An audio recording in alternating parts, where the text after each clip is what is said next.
So question 16, if for two vectors a bar and b bar, sum a bar plus b bar is perpendicular to the difference a bar minus b bar, the ratio of their magnitude is. हमको पता है कि for two perpendicular vectors their dot product is 0, right? So कैसे करेंगे, बहुत simple है ये, it is very very simple. So we can write a bar plus b bar dot a bar minus b bar equal to 0. Just a minute.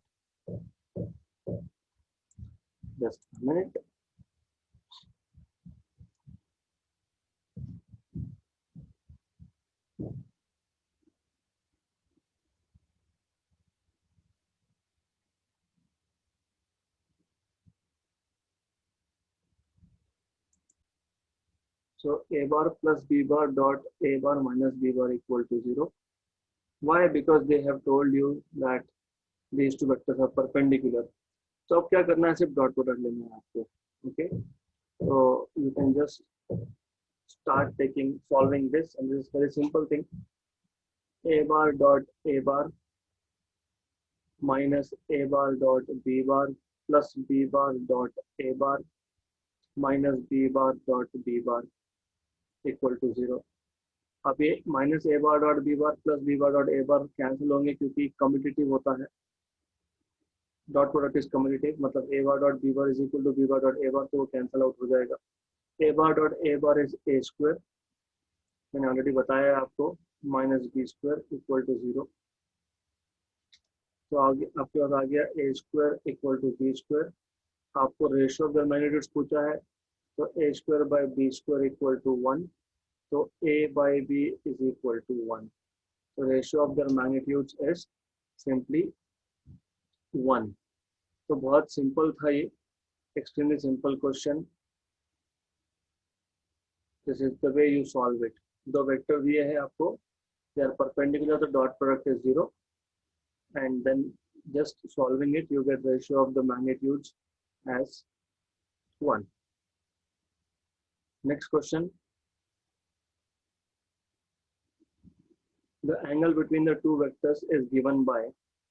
जब भी angle पूछा हो आपको किसी भी दो वेक्टर में, तो हम लोग डॉट प्रोडक्ट ही लेंगे. तो लेट अस से ये वेक्टर जो है ये ए बार है 6i cap plus 6j cap minus 3k cap, and what we have is b bar as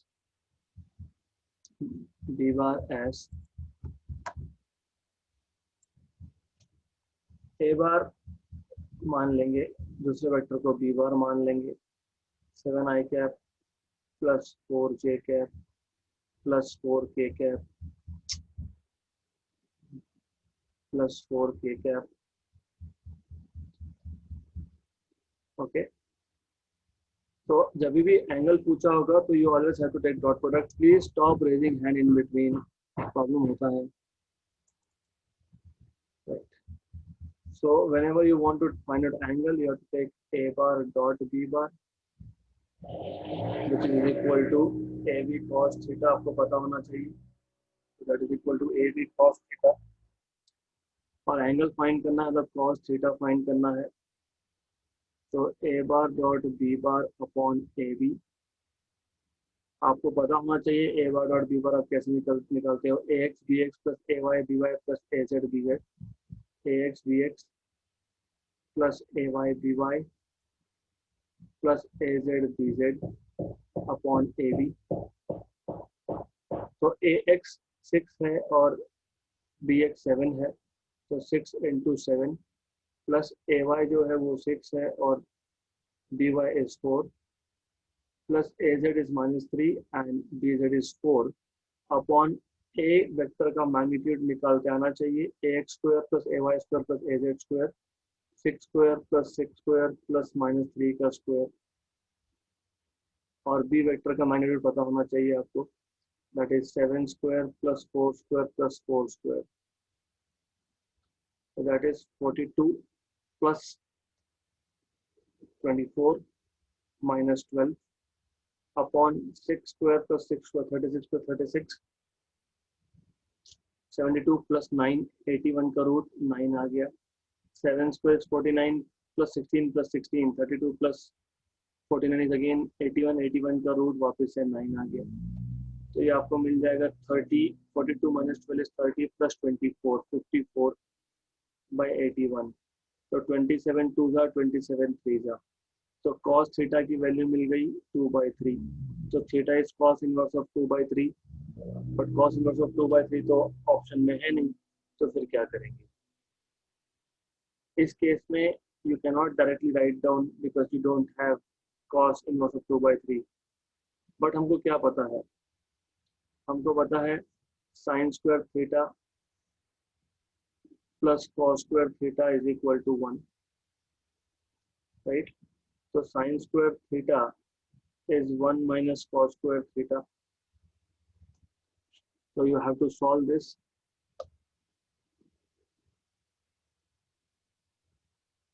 so sin square theta आपको मिलेगा 1 minus cos square theta मतलब 1 minus 2/3 का स्क्वायर 1 minus 4/9 9 minus 4 is 5/9 तो sin थीटा आपको मिल जाएगा under root of 5/3 तो theta आपको मिल जाएगा sin inverse of under root of 5/3 okay so this is under root of 5 so theta is sin inverse of under root of 5/3 तो ये मिल गया आपको angle right so option number D is correct simple तो जब भी angle पूछा हो तो what you have to do is आप लोगों को डॉट प्रोडक्ट लेना पड़ेगा हमेशा डॉट प्रोडक्ट ही लेना होता है एंगल फाइंड करते वक्त and then you just have to use this trigonometric identity sin square theta plus cos square theta equal to 1 next question the position vectors of points a b c d are a b c d ये vectors दिए हुए हैं then they are asking you the displacement vector a b and c d are आपको याद होगा displacement ए B vector मैंने बताया था B vector minus A vector मतलब position of B minus position of A position vector of B हमको दिया हुआ है that is 4i cap plus 5j cap plus 6k cap minus A vector भी दिया हुआ है आपको 3i cap plus 4j cap plus 5k cap तो 4 में से 3 गए तो आई कैप बचा 5 में से ए गया तो जे कैप बचा 6 में से 5 गया तो just k cap is left out then c d vector जो होगा आपका that is b bar minus c bar right तो d bar is basically 4i plus 6j minus c bar is 7i plus 9j plus 3k इसको subtract करोगे 4 minus 7 is minus 3i cap 6 minus 9 is minus 3j cap 0k cap minus 3 is minus 3k cap तो ये आपका आ गया -3 अगर common निकालता हूँ मैं तो i cap plus j cap plus k cap but i cap plus j cap plus k cap था आपका ए बी बार तो हमको मिल गया C D bar is equal to -3 times of A B bar अगर आपको वेक्टर्स के बेसिक्स याद है जब मैंने वेक्टर्स बताया था आपको मैंने आपको ये बताया था कि जब C D bar equal to plus some number into A B bar हो तो वो वेक्टर पैरेलल होते हैं पर हमारे पास नेगेटिव आया है तो इसका मतलब सी डी बार और ए बी बार ये एंटी पैरेलल वेक्टर्स है so this vectors are anti parallel when one vector is minus some number into another vector then those two vectors are anti-parallel vectors. So CD bar and AB bar are anti-parallel vectors.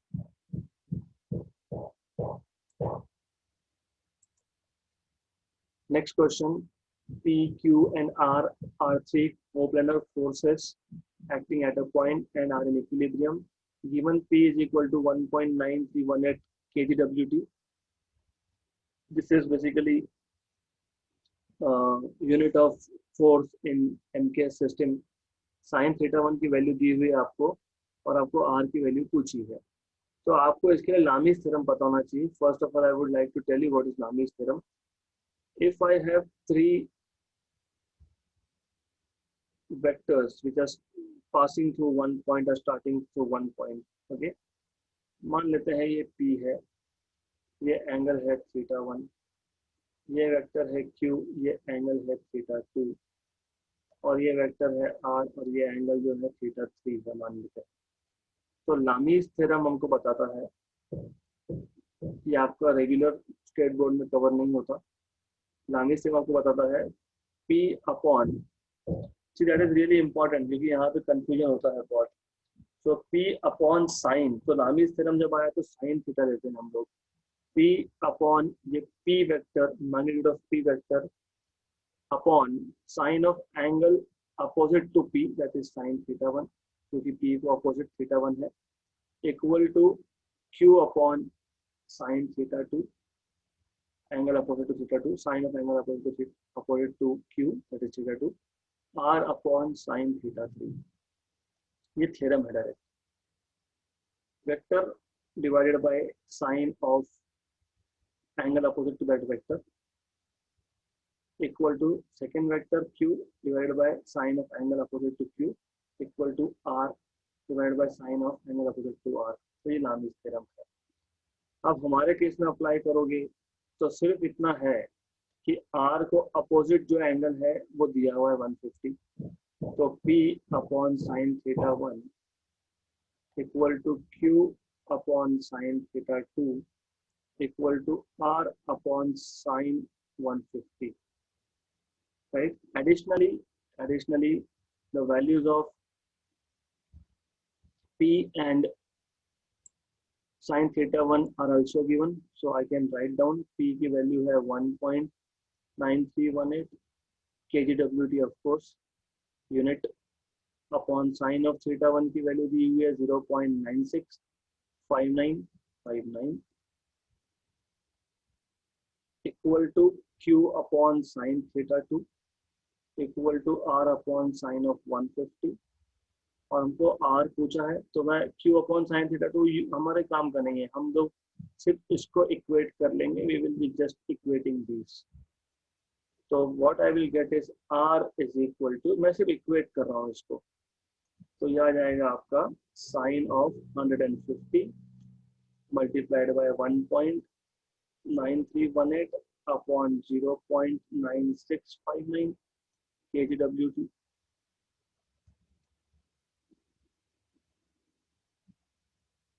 Okay, so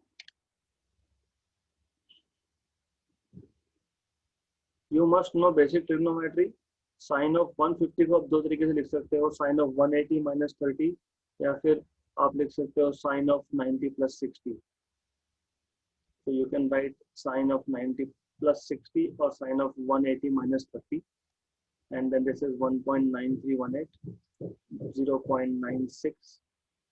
0.9659 kgWt.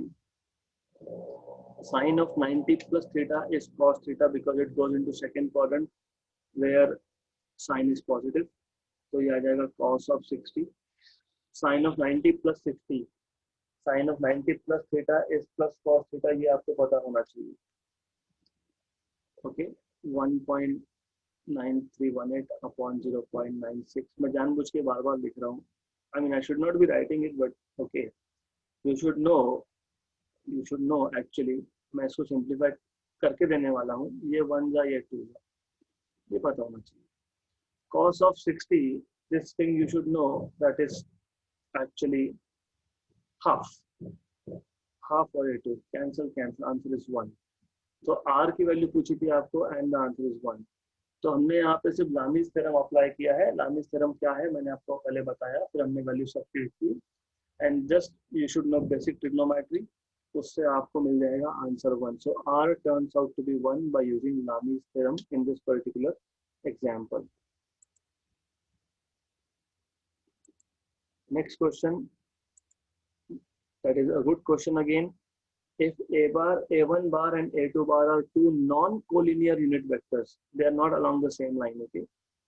and if a1 bar plus a2 bar is root 3, then the value of a1 bar minus a2 bar dot to a1 bar plus a2 bar is equal to what, right? तो यहाँ पे जो given है, आपको given क्या है, आपको बोला है a1 बार प्लस a2 बार की वैल्यू है रूट 3। तो अगर मैं इसका सेल्फ डॉट प्रोडक्ट ले लेता हूँ, क्योंकि that is the only information I have, मेरे पास इसके अलावा कोई इंफॉर्मेशन है ही नहीं।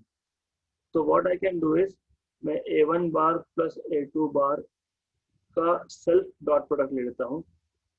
तो उस केस में रूट 3 इंटू रूट 3 आ जाएगा, मतलब 3 आ जाएगा बेसिकली। तो जब आप सेल्फ डॉट प्रोडक्ट लोगे तो a1 bar dot a1 bar plus a1 bar dot a2 bar plus a2 bar dot a1 bar plus a2 bar dot a2 bar equal to root 3 into root 3 is 3. So a1 bar dot a1 bar, you already know it is a1 square plus, क्योंकि dot product कम्युनिटिव होता है तो 2 times of a1 bar dot a2 बार, क्योंकि मैंने a1 bar dot a2 बार और a2 bar dot a1 बार को equal लिखा because they are commutative, plus a2 square equal to 3। आपको पता है कि ये यूनिट वेक्टर है, बोला है यूनिट वेक्टर। यूनिट वेक्टर मतलब उसका मैग्नीट्यूड 1 होता है, तो 1 plus 2 times of a1 bar dot a2 bar plus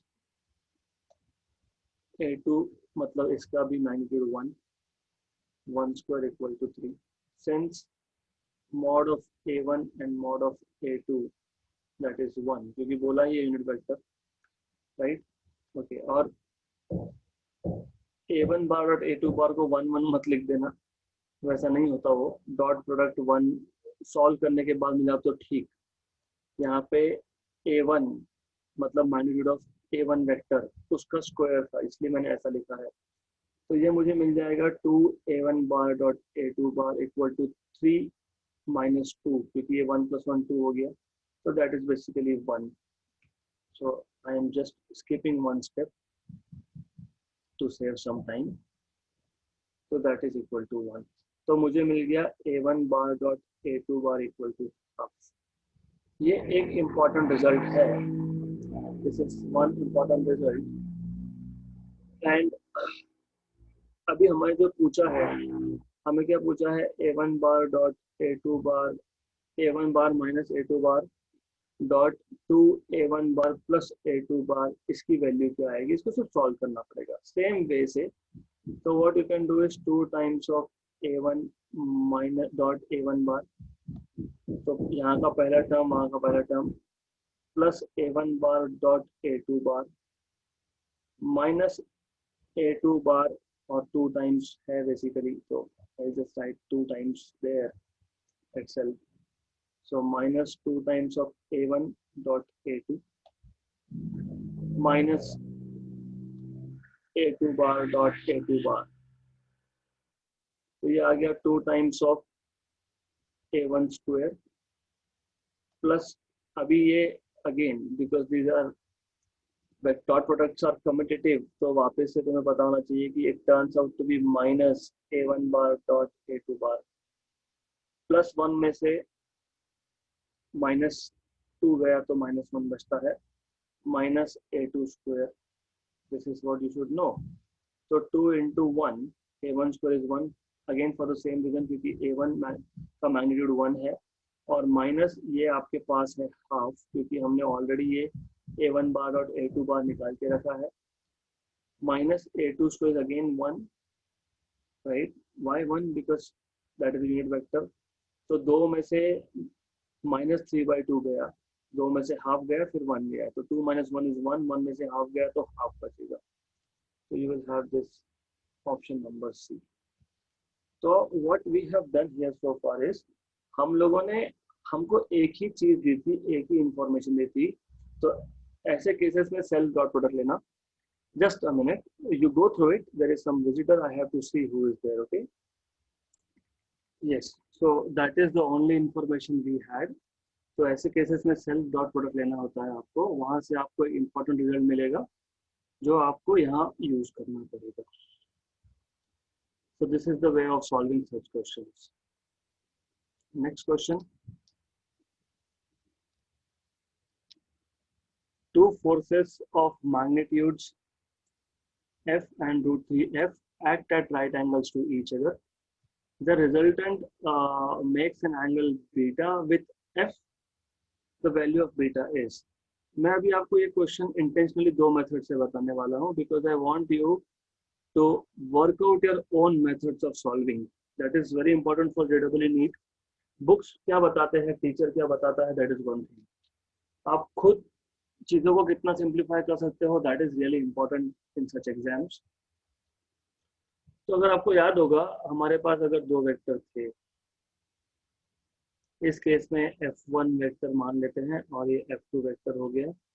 फिर ये रिजल्टेंट होगा उसका, लेट अस से R वेक्टर. थोड़ा सा साइड बड़ा हो गया वेक्टर का.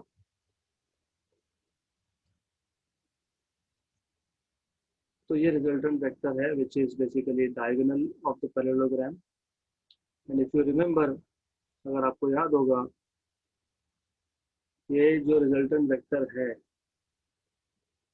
ये जो एंगल बनाता है, यहाँ पे हमने अल्फा बोला था, इन्होंने बीटा बोला है, एक ही बात है. और फिर हमने यहाँ से एक लाइन एक्सटेंड की थी, परपेंडिकुलर ड्रॉ किया था, एक्सेट्रा एक्सेट्रा. तो यहाँ तो मैं F1 F2 लिख रहा हूँ. You should know that tan of alpha, यहाँ पे tan ऑफ बीटा, इसका एक फॉर्मूला बनता है, that was B sine theta, मतलब F2 sine theta upon F1 plus F2 cos theta. ऐसा एक हमारे पास फॉर्मूला बनता है, right, where theta was angle between A and B, where theta is angle between two vectors, यहाँ पे F1 and F2. तो मैं यूज कर सकता हूँ tan beta is F2. F2 की वैल्यू हमको दी हुई है √3 times of F sine of 90 degrees, क्योंकि थीटा 90 है. F1 की वैल्यू दी है F प्लस F2 की वैल्यू दी है √3 F कॉस ऑफ 90 डिग्रीज. तो ये tan बीटा, तो ये हमको मिलेगा tan beta is equal to √3 F sin 90 is 1 upon F and cos 90 is 0. Cancel cancel. तो हमको मिल गया tan बीटा का वैल्यू √3. तो tan बीटा का वैल्यू √3 कब आता है, 60 डिग्री पे आता है. तो beta is equal to 60 degree. ये था मेथड 1, जो आप नॉर्मल आपका थ्योरी पार्ट से जो सीखते हो, तो वहाँ से आप अप्लाई करते हो formulas and then you get the end result. But अगर चीज़ों को सिंप्लीफाई करना है तो लॉजिकली सोचो, क्या बोला है, two forces F and √3F are perpendicular to each other because they are at right angles. ये F है, ये √3F है. Okay, this is √3F. Angle made by resultant. थोड़ा डायग्राम बड़ा कर देता हूँ so that it will be helpful for you to understand things in a better way.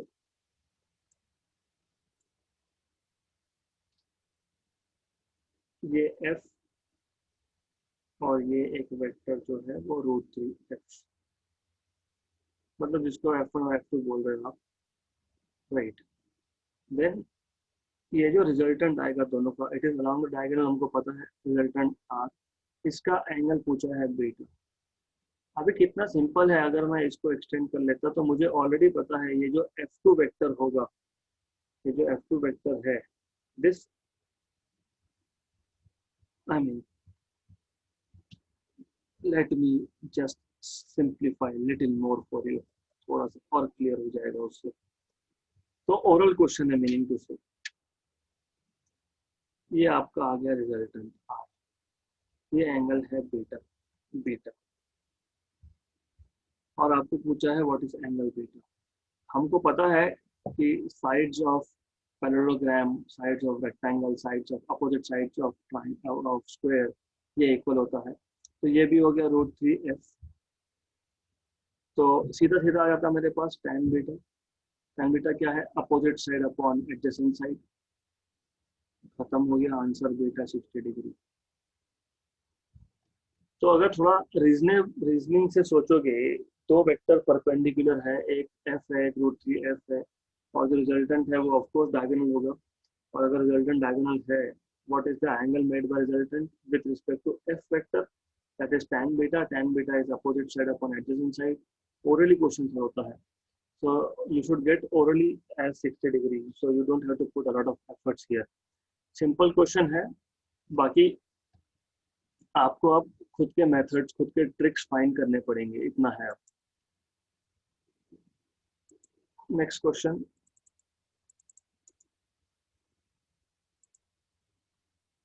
The area of triangle whose vertices are a 1 minus 1 2 b and c ऐसा दिया है आपको। तो आपके पास एक ट्राइंगल है जिसके vertices a 1 minus 1 2 b 2 1 minus 1 और c 3 minus 1 2।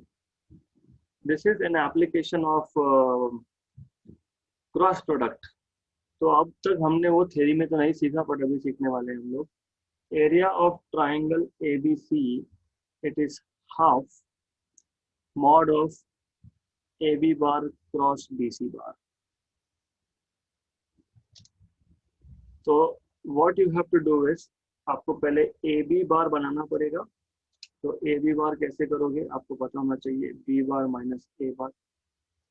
बी बार कैसे बनाते हो, आपको एक्स वाई जेड कंपोनेंट दिए हैं, तो you can make a bar I cap minus j cap plus 2k cap, क्योंकि एक्स वाई जेड वैल्यू दी है, मतलब आपको एक्स वाई जेड कंपोनेंट दिए हैं वेक्टर के, राइट। बी बार कैसे बनाते हो, वैसे बी बार बनाते हैं, 2i cap plus j cap minus k cap. और c bar is also the same, 3i cap minus j cap plus 2k cap. So you just have to subtract these things. B bar minus A bar is 2i cap minus I cap is just I cap. J bar minus of minus J bar is plus J cap minus of minus J cap is 2 times of J cap. Minus K cap minus 2K cap is minus 3K cap. Similarly, आपको BC निकाल के आना चाहिए, that is C bar minus B bar. तो ये आ जाएगा 3 minus 2 is 1. Minus j is minus 2j. 2k minus of minus k is plus 3k, right? Then you have to solve. आपको पता होना चाहिए आप A B bar cross B C bar कैसे निकालते हो डिटर्मिनेंट से। You know how to find out determinant, I cap j cap k cap. A B vector के कंपोनेंट्स 1 2 minus 3, BC के कंपोनेंट्स 1 2 plus 3, राइट। इसको सॉल्व करना पड़ेगा, एक नया वेक्टर मिलेगा, उसका मैग्नीट्यूड निकालोगे। तो मैं यहाँ तो सिर्फ क्रॉस प्रोडक्ट ले रहा हूँ, I am not taking magnitudes here, I am just taking cross product here. तो ये एक वेक्टर मिलेगा जिसका मैग्नीट्यूड निकालोगे, आप वहाँ वो वैल्यू आप एरिया ऑफ ट्राइंगल के लिए सब्स्टिट्यूट करोगे, and then you will find the answer, right. Okay, so okay, so you should get root 13. verify the calculations for yourself, आप खुद verify कर लो calculations, but you should get root 13. okay, next question.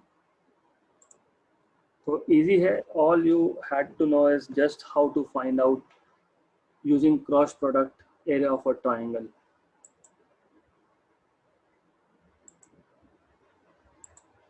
Third question. Resultant of two vectors f1 bar and f2 bar is of magnitude p. Magnitude ये word important है.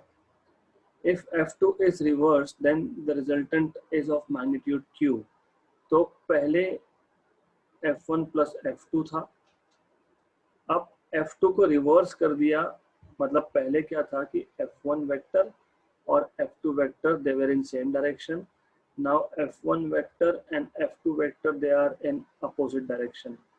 तो यह आ गया आपका Q which is F1 minus F2, right. तो what is the value of P square plus Q square? बहुत simple है फिर ये तो P square plus Q square, P पता है आपको F1 प्लस F2 उसका स्क्वायर, प्लस क्यू स्क्वायर आपको पता है F1 माइनस F2 इसका स्क्वायर। तो you just have to expand this F1 square plus 2 times of F1 F2 plus F2 square plus F1 square minus 2 times of F1 F2 plus F2 square। तो 2 times of F1 F2 और ये cancel हो गया, तो F1 square plus F2 square plus F1 square plus F2 square, so 2 times of F1 square plus 2 times of F2 square। तो 2 common निकल गया, तो 2 times of F1 square plus F2 square, that is option number D। So this question was again extremely simple। Only thing you had to do is to understand कि जब magnitude बोला है तो resultant बोला है, तो you have to take P is equal to F1 plus F2। जब एक वेक्टर को हमने रिवर्स कर दिया तो resultant is F1 minus F2। तो P और Q पता है, जस्ट उनका स्क्वायर करके ऐड करना है और सिंप्लीफाई करना है, that was it, that's it.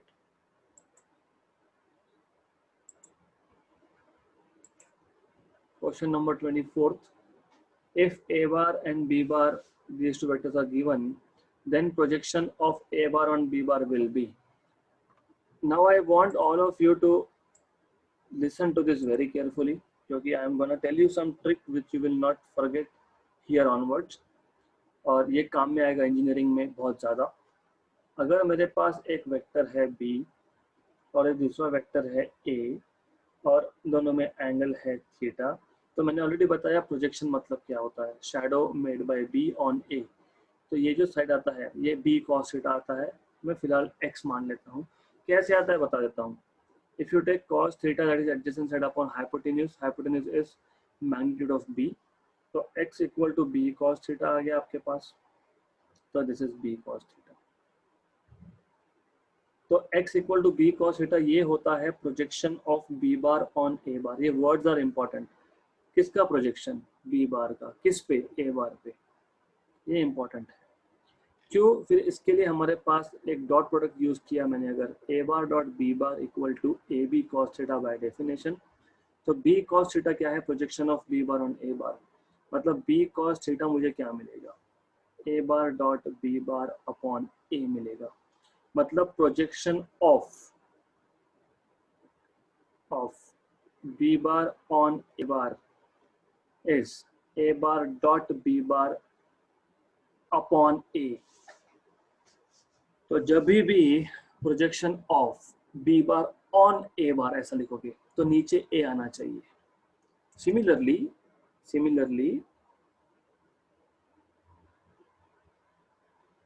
Projection of A bar on B बार ऐसा लिखोगे तो A bar dot B bar upon B आना चाहिए बाय द सेम लॉजिक, मतलब numerator will always remain same. Numerator में A बार डॉट B बार रहने ही वाला है आपका। सिर्फ projection of B bar on A bar, on A बार तो नीचे A, ऑन B बार तो नीचे B। तो projection of A bar on B बार बोला है तो A bar dot B bar upon B, ऐसा आपको करना पड़ेगा, right. So this is what you should no, right. इतना अगर आपको पता है तो एक्चुअली ये सारा एक्स्ट्रा पार्ट है, जस्ट टू टेल यू। आपको एक पता होना चाहिए, ए बार ऑन बी बार है क्या? A bar dot B bar upon b. तो a bar dot B bar कैसे निकालते हो? A x b x plus a y b y plus a z b z upon b. B का magnitude निकालते आएगा, a x b x, a y b y, a z b z पता है। ए x ये 2 है, B x ये -1 है, ए Y ये 3 है और बी वाई ये +3 है, ये भी। ए जेड ये -1 है और बी जेड ये +4 है। बी का मैग्नीट्यूड निकालते हो root of X component square plus Y component square plus Z component square, तो ये आपको मिलेगा -2 plus 9 minus 4 upon 1 plus 9 plus 16 under root of 26.